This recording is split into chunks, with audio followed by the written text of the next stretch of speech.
हमारी संस्कृति, हमारी पहचान। यज्ञ, योग, आयुर्वेद सदा रहे हमारे साथ।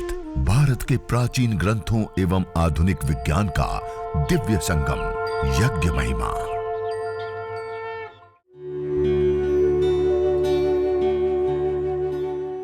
भारतीय संस्कृति में यज्ञ, योग एवं आयुर्वेद जैसी अमूल्य विद्याएं हैं, जिसका मूल है वेद।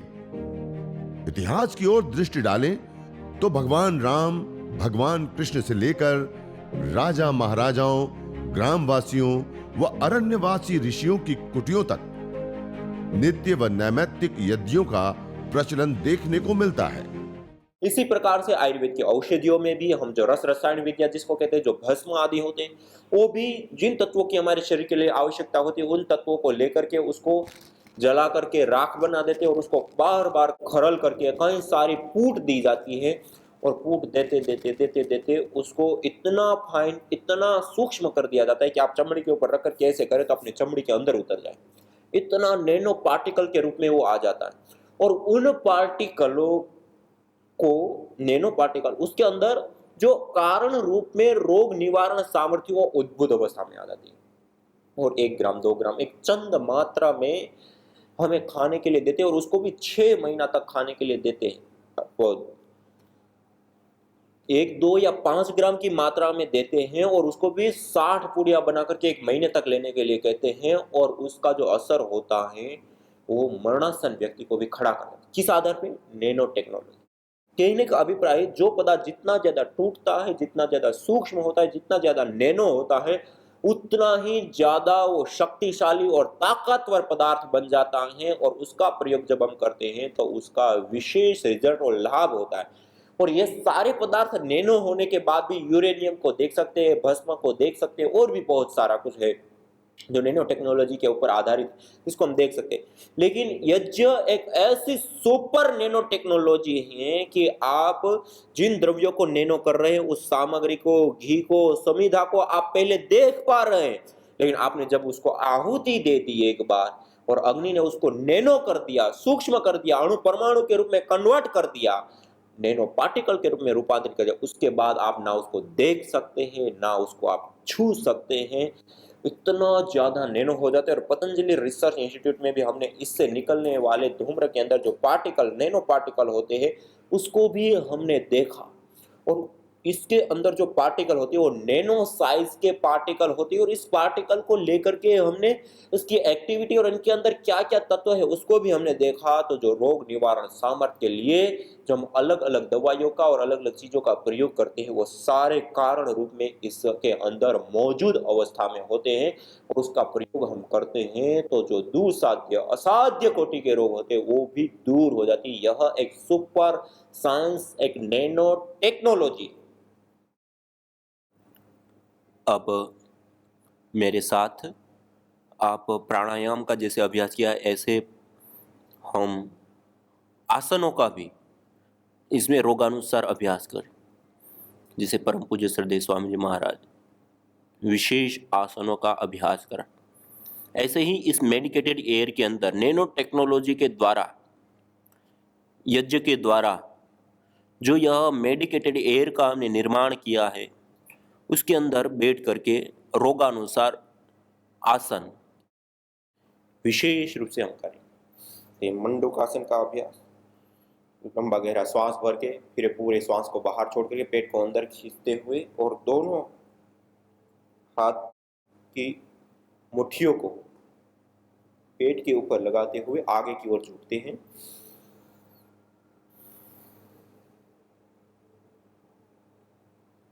सभी लोग आसनों का अभ्यास करेंगे और आसन के साथ साथ इसमें जैसे मंडूकासन, गोमुखासन, वक्रासन आदि कुछ ऐसे आसन हैं जिसके साथ साथ हम कपालभाति भी कर सकते हैं, आसन पूर्वक प्राणायाम।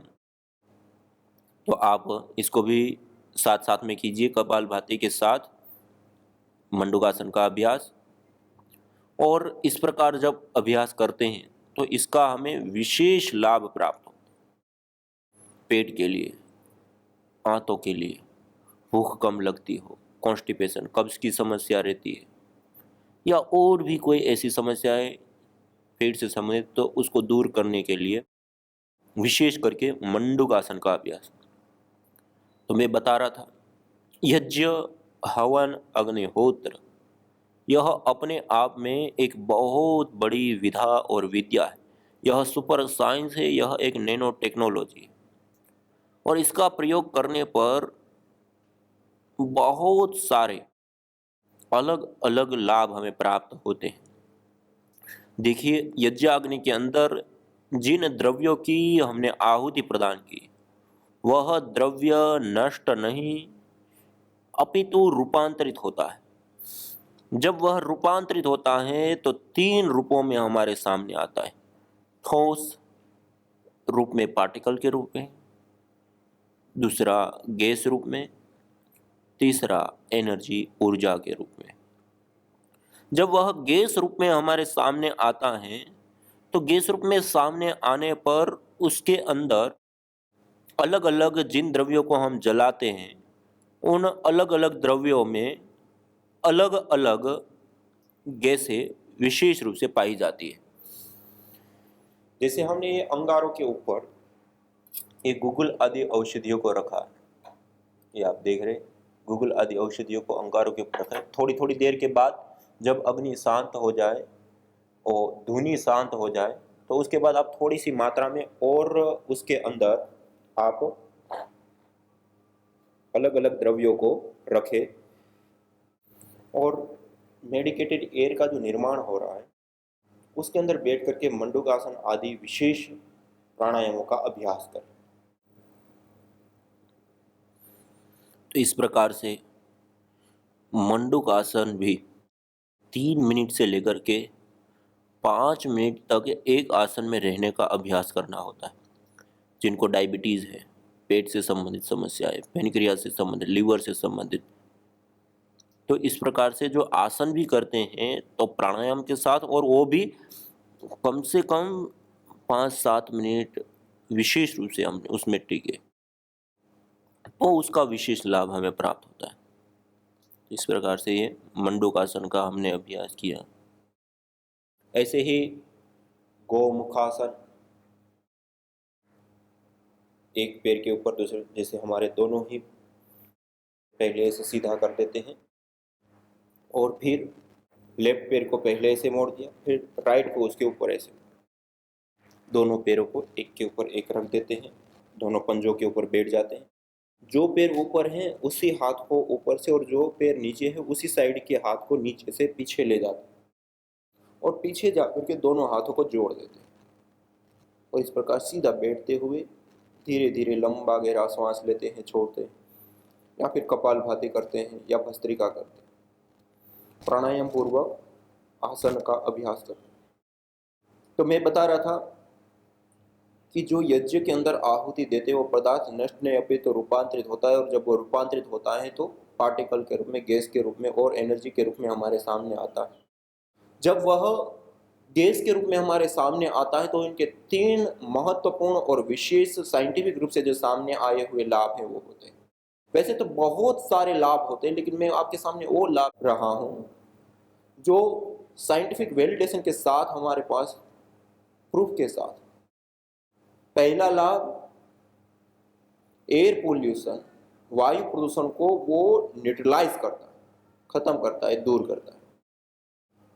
जब हम यज्ञ करते हैं, हवन करते हैं, अग्निहोत्र करते हैं, उससे एथिलीन ऑक्साइड, प्रोपिलीन ऑक्साइड से लेकर के अलग अलग गैसों का जो निर्माण होता है वो वायुमंडल के अंदर आते हैं। जब वह वायुमंडल के अंदर आते हैं तो वायुमंडल के अंदर भी पहले से ही बहुत सारी गैसें मौजूद अवस्था में हैं। दोनों आपस में जब मिलती है, और उस वायुमंडल में एक अलग अलग समय में अलग अलग एक निश्चित टेम्परेचर होता है, उसमें विशेष करके जब सूर्य का प्रकाश होता है तो उस प्रकार एक अलग प्रकार का उसमें टेम्परेचर जनरेट होता है। तो उससे उस वायु के आपस में जो अलग अलग गैसें हैं उसके बॉन्ड टूटते हैं, बनते हैं, टूटते हैं, बनते हैं, और उसके परिणाम स्वरूप फोटोकेमिकल प्रोसेसेस को बोलते हैं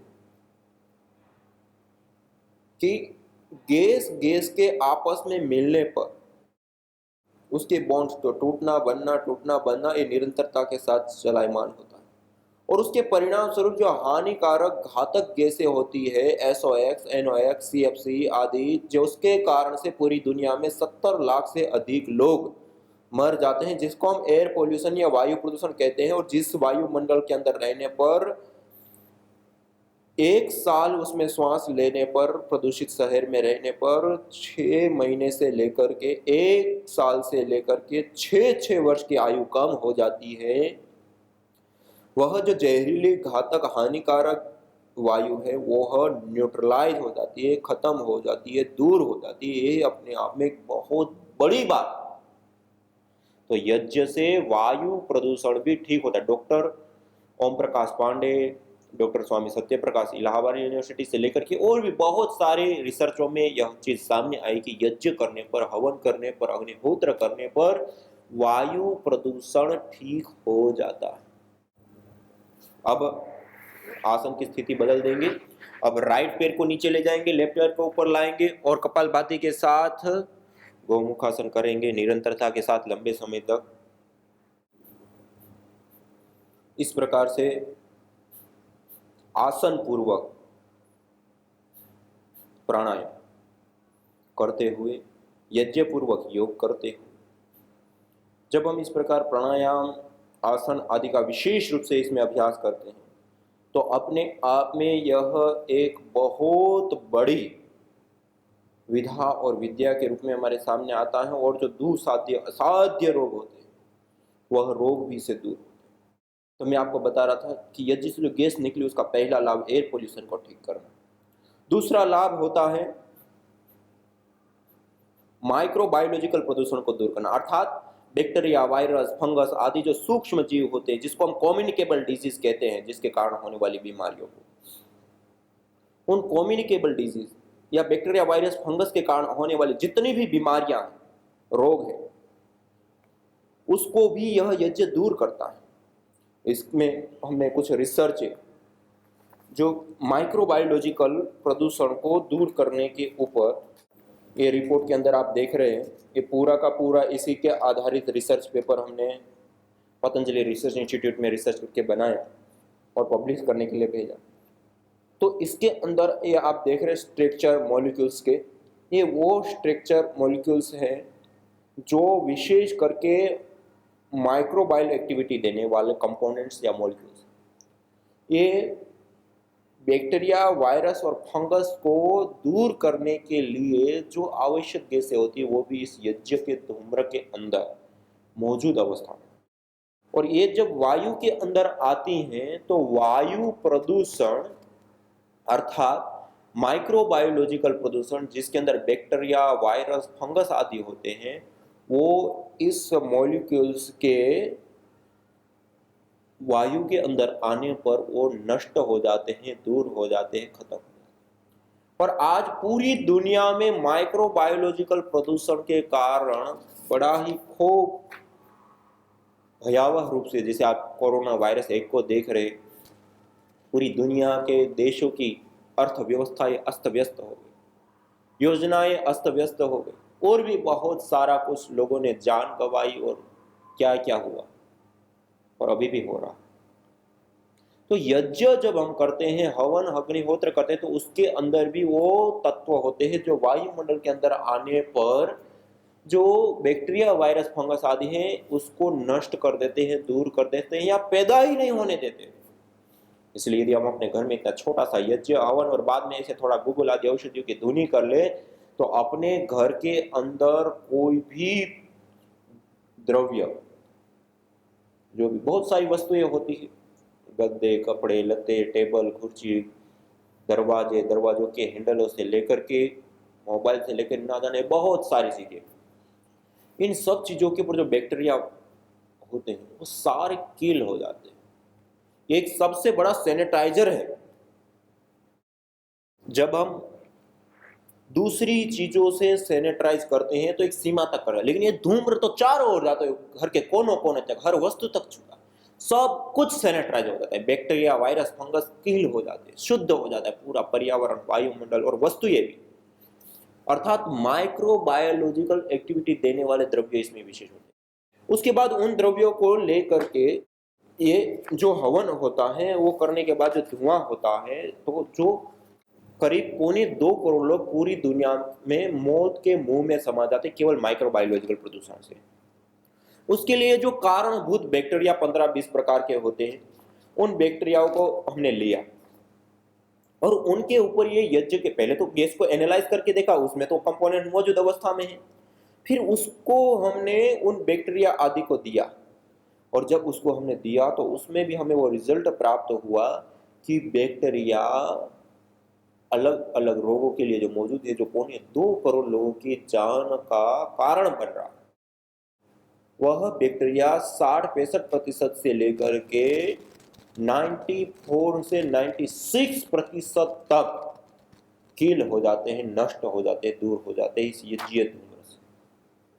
ये अपने आप में एक बहुत बड़ी स्टडी, बहुत बड़ी रिसर्च और बहुत बड़ा खुलासा यज्ञ से सब कि यज्ञ से जो गैसें निकलती है वो माइक्रोबायोलॉजिकल प्रदूषण से भी हमें बचाता है और रोगाणु, रोग दोष आदि से भी मुक्ति दिलाता है, जिसको हम कम्युनिकेबल डिजीज कहते हैं, वो भी दूर हो जाती है इस यज्ञ को, हवन को, अग्निहोत्र को करने पर। तो यह दूसरा लाभ गैसों का विशेष होता है, माइक्रोबायोलॉजिकल प्रदूषण से मुक्ति पाना या माइक्रोबायोलॉजिकल प्रदूषण से मुक्त होना। कि जो हम अलग अलग लाभों की बात करते हैं उसमें दूसरा लाभ गैस बनती है उससे। और तीसरा महत्वपूर्ण और विशेष लाभ होता है चिकित्सा का लाभ। अर्थात ये जो यज्ञ के द्वारा जो मेडिकेटेड एयर तैयार होती है, वह एयर हमारे श्वास प्रश्वास की प्रणाली के माध्यम से निरंतरता के साथ उसको श्वसन प्रणाली के साथ हम ग्रहण करते हैं और श्वासों के माध्यम से लंग्स तक, लंग्स के माध्यम से ब्लड तक और ब्लड के माध्यम से पूरे शरीर में वो औषधीय तत्व हमारे अंदर घुलते हैं। जब वो हमारे शरीर के अंदर औषधीय तत्व जाते हैं तो उसका विशेष रूप से रोग निवारण के रूप में हमें रिजल्ट प्राप्त होता है।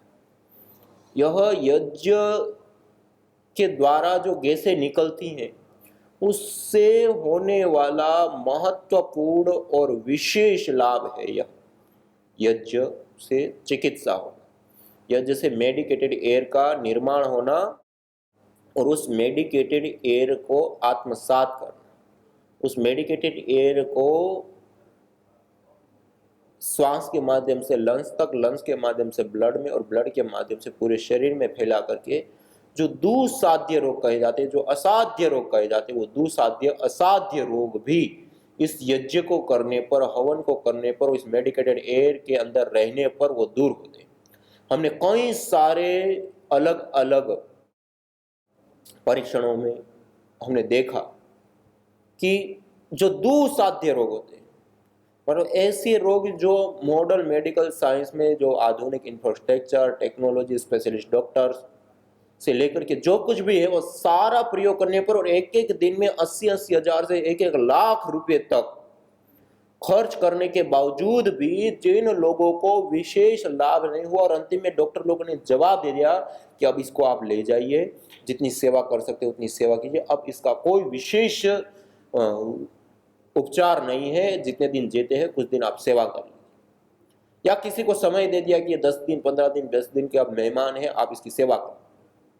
ऐसे लोगों ने यज्ञ चिकित्सा को अपनाया और जब उन्होंने यज्ञ चिकित्सा को अपनाया तो उन्होंने पाया कि उस दुस्साध्य अवस्था जहां पर मॉडर्न मेडिकल साइंस हम कहते हैं इतना आगे बढ़ चुका और इतना सारा उपचार एक एक दिन में 80 हजार से 1-1 लाख खर्च करने के बावजूद भी जिनको कोई लाभ नहीं हुआ, अंतिम में मरने के लिए छोड़ दिया, वो लोग भी यज्ञ चिकित्सा को लेने पर खड़े इकट्ठे हो गए।